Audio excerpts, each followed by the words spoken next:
I've been there, you should time I've Welcome sa Norwegian summer! with you, but only for My last day sa trabaho ko yesterday.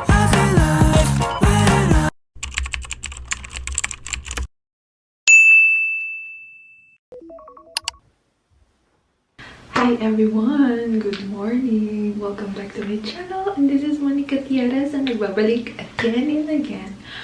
Guys, happy Friday! I'm not sure if I would be happy today. Alam niyo ba guys, today is the last day ko dito sa bahay. No, not sa bahay, pero sa trabaho ko dito sa bahay. Yeah! It's been 5 years na nagtatrabaho ako sa kanila, and now this is the last day na magtatrabaho ko sa kanila. My God. But yeah guys, since dahil last day ko na dito sa trabaho ko is, I'm just gonna show you kung ano ba yung ginagawa ko dito sa bahay, or kung ano yung ginagawa ko dito sa buong 5 years ko dito sa bahay. And yeah, 2 years akong au pair, and after 2 years, nag-continue ako magtrabaho sa kanila. Nung naging student ako, and sobrang laking tulong talaga nila sa pagiging estudyante ko. Lalo na yung work schedule ko sa kanila, as in grabe. Usually, gumigising ako ng 6:30 everyday. Pero yung trabaho ko talaga is 7:30 nag-start. Pero kasi yung alarm ko, 6:30 tsaka 7 in the morning. Kasi, alam niyo na, mahirap. Baka makatulog ako. 7:30 nag-start yung trabaho ko everyday, guys. Ang gagawin ko lang naman, aakit ako sa taas. Magta-tidy up lang naman ng mga breakfast ng mga bata. And, hindi naman din ako gumagawa ng lunchbox. Kasi wala naman silang lunchbox. Kasi, sa kindergarten pa lang naman sila. Pero kapag gumagawa ng lunchbox is hindi naman ako inobliga ng nanay ko gumawa. Siya lagi yung gumagawa. Alam niyo na, sobrang na-amaze ako sa kanya kasi sobrang hands-on niya talaga sa mga bata. As in, nagpapaalaga lang sila sa akin ng mga alaga ko kapag wala talaga silang time. Yun lang yung ginagawa ko sa umaga, mag-tidy up ng mga pinagkainan nila ng breakfast. And then after, maglalaba ako. Kapag Monday, yung mga dark, yung nilalaban ko. Wednesday, yung mga white or light color. Kapag Wednesday naman, is yung mga bedsheets. After ko maglaba, mag-wait ako ng dinner namin ng 4:45 kasi doon ako nag-start gumawa ng dinner, 4:45. So yun, yun lang yung ginagawa ko buong maghapon. Kapag Thursday naman is maglilinis ako ng buong bahay. Once a week lang naman ako naglilinis ng bahay.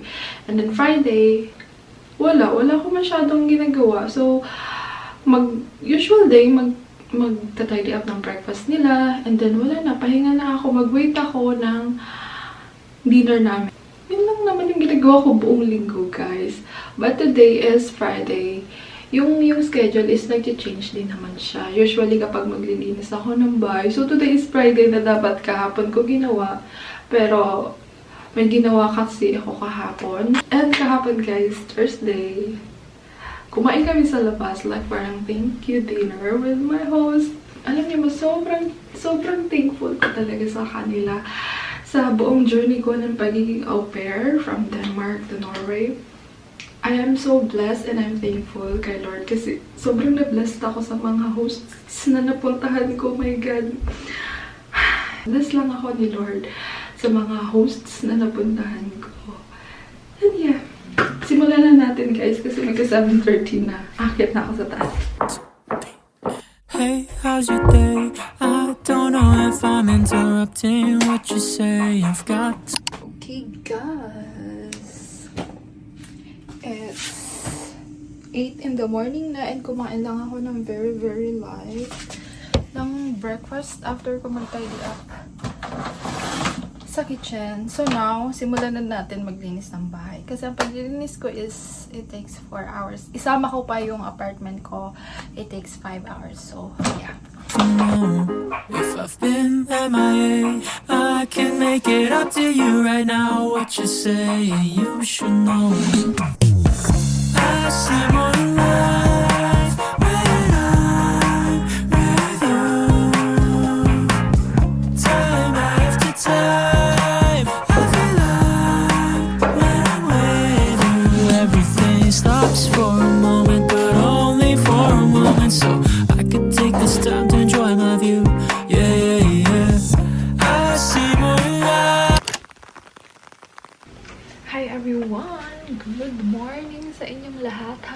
yesterday. So, kahapon, hindi ko na na-continue yung vlog ko kasi maaga dumating yung mga tao dito sa bahay.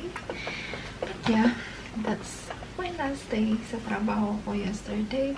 And today is Saturday. As usual, may trabaho tayo ulit. So, hindi pa rin nagsisink in sa akin na kahapon yung last na trabaho ko sa kanila. Kasi andito pa din naman ako sa kanila nag-stay. Last Thursday, nagkaroon kami ng parang dinner. Lumabas kami, kumain kami sa labas. And it was nice naman, guys. And meron sila sa akin binigay na parang photo albums ng family nila. And yeah, I will treasure that. And I am so grateful talaga na sila yung naging host ko. And hindi talaga ako magsasawa mag-thank you kay Lord kasi sa journey ng au pair ko is napakaswerte ko sa mga host family na napupuntahan ko. But yeah, that is life. But yeah, guys, so yun na nga, the weather is not so good today. Pero magdadala pa din ako ng pang swimming ko if ever. Ang weather dito sa Norway is mahirap ma-predict. Like nung Thursday, lumabas ako ng Thursday kasi may trabaho ako. Noong umaga, guys, it was so maulan. Alam mo yun? Mga 8 in the morning, as in super cloudy, tapos maulan. Tapos pagdating ng tanghali, guys, maaharap. Naka-wear pa naman ako ng wool na t-shirt. And sobrang init nun, guys. And then pagdating naman ng hapon, mga around 4, bumagsak naman yung ulan. Sobrang lakas ng ulan. Buti na lang may dala akong payong. And then after, siguro mga 6, umaraw na naman, di ba? So ngayon, magdadala ako ng pang-swimming ko. If ever lang naman, nang gumanda yung weather para matuloy ako sa pag-beach. Kasi may time na ako, guys. Tingnan niyo naman. Char. So, bumili ako ng 2-piece sa H&M. Ang aking trusted na brand na mura. Ang mga 2-piece. And nakasale lang siya, guys. Tinry ko din kasi bumili ng 2-piece sa Temu. Pero parang maganda naman yung tela. Pero yung alam mo yun, yung hindi mo alam kung safe ka ba.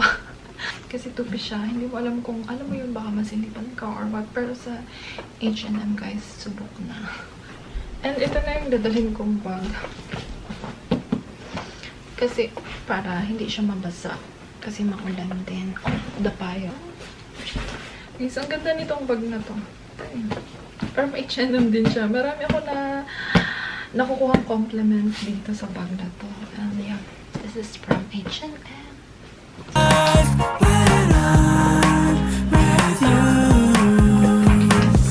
Don't be fronting, baby. You know I love you time and time again.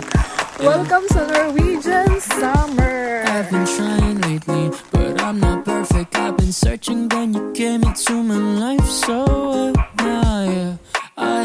I'm done making my mind up now, 'cause you've been spinning my head around. I only want you, baby, that's the truth, 'cause I see more life when Kailangan ko ng watermelon.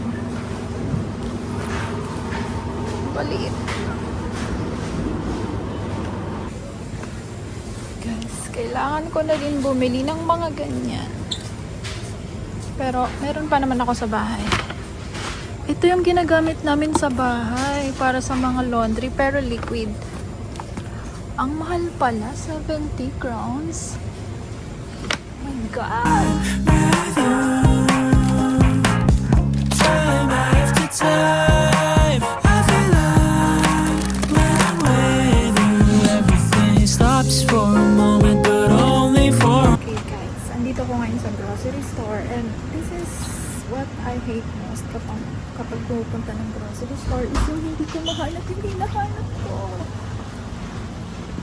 Nasaan yung baking paper? I don't have patience para hanapin yung mga bagay-bagay. Yan, nasaan? Ano naman ito? 35. Garlic powder.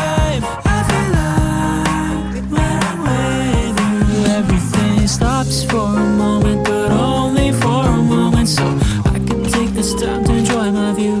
Yeah, yeah, yeah. I see more life when I'm with you. Don't be fronting, baby. You know I love you time and time yeah. I've been trying lately, but I'm not perfect. Hi guys! Guys, so kadarating ko lang ng bahay. I think it's around 4 in the afternoon na. And dumaan lang ako sa grocery store ng very, very light. At alam niyo ba, my God, medyo na-stressed ako today kasi hindi ko alam na close pala yung mga metro today, guys. Pero buti na lang, umabot ako sa oras ng trabaho ko. Pero until August 11, close yung metro, so walang tibane. Magbabas tayo hanggang city, pababa ng bundok. Ay, naku, nakakaasar. Walang diretso hanggang city. Kasi may mga, I think, road repair or may mga railway na nire-repair sa may Myers Tuan. So, nakaka-stress, guys. Ang lakas-lakas pa ng ulan kanina. But yeah, sabi ko nga is magsiswimming sana ako. Kaso guys, napansin ko nga is the weather is not so good. And wala akong dalang jacket. Plan ko sana na mag-swimming kapag tumila na yung ulan. Pero cloudy pa din guys. And wala akong baong jacket if ever nalamigin ako after mag-swimming. So hindi ko na lang siya tinuloy. Dumaan na lang ako ng grocery store. Mag-haul na lang tayo ng very, very light ng mga pinamili ko. Konti lang naman to guys. And alam niyo ba, since we're on our own na, kailangan ko na maging mindful sa mga bibilhin ko, no? Though, mindful naman ako sa mga binibili ko. Pero syempre, iba na ngayon kasi ako na lahat bibili ng mga need ko. Food and everything. Yung mga iba pang kailangan ko sa life. So, ako na yung bibili. And sana ako na lagi kaming may grocery delivery. So, yung patience ko sa grocery store para hanapin ko yung mga kailangan ko is, alam nyo, ganyan lang yung patience ko. Kaya ayoko pupunta ng grocery store. But yeah, guys, ito yung mga pinamili ko. Pumili ako ng baking paper. Ng plastic para sa ating frozen rice. And ito na inubos ko na. Kasi gutom na ako kanina, guys. Ating cheese. Hindi ko parang dalawang noodles. Kasi, ayan, it's been a long time since I had that. Cheese curls. Cheese noodles ba? Yan, cheese noodles na cheese curls. Ayan.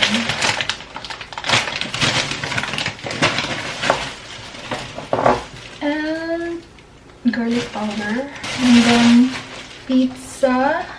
Flavored na prosciutto ba to? Guys, bago to. Bagong try ko na pizza. We'll try. Kasi medyo mura siya. So, i-try natin. Para maiba naman. And ito. Watermelon.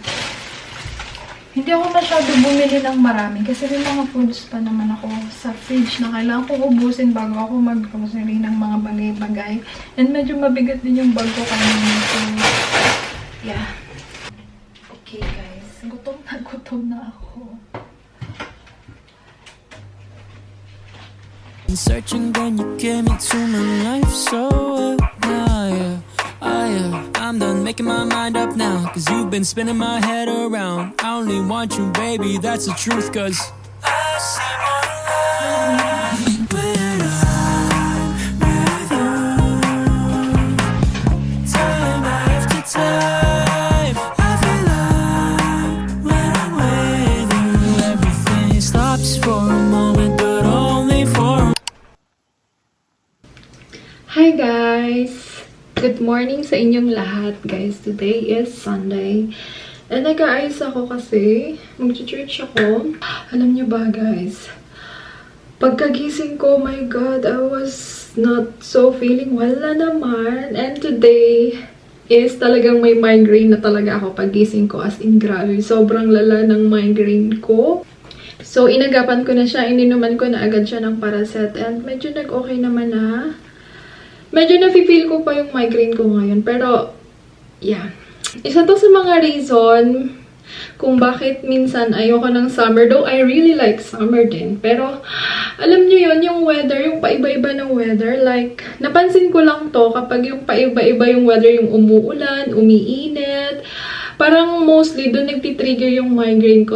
And then after is, plan namin ni Lux na mag-swimming sa beach. And parang maganda naman yung weather. Medyo cloudy pero parang may nakikita akong sinag ng araw sa labas. So yun, matutuloy na ang ating swimming for today. Okay guys, we are out and about. Tingnan yung weather, oh, cloudy.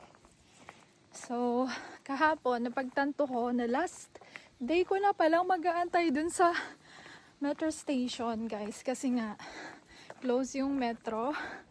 And, ibang way yung dadaanan natin. So, magbabas tayo until August. Since we're moving, siguro hindi ko na maabutan yung opening uli ng metro doon. So, actually, mas malapit yung bus station dito sa may amin. Ngayon ko lang siya napagtanto, guys. Kahapon ko lang nalaman na doon pala yung bus station.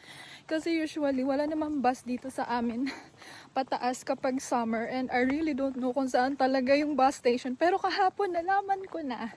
Malapit lang. Compare doon sa metro station na pinupuntahan ko, like it takes like 15 to 20 minutes. Pero dito 7 minutes lang, guys. Nasa bus station ka na. So, ang gagawin ko, isasakay ako ng bus until Mayos 2. And then, sasakay ako ng tram hanggang city. Diba? Medyo mahirap, pero yeah. Mas okay sana kasi kapag metro one way lang, nasa city ka na. Pero ngayon, kailangan ko sumakay ng dalawa. But yeah, okay lang. Hey, how's your day? I don't know if I'm interrupting what you say. I've got to know if I've been MIA. I can make it up to you right now. What you say, you should know. I see more life when I'm with you. Time after time. Hindi kami natuloy mag-grill. So, kami na lang ni Luke.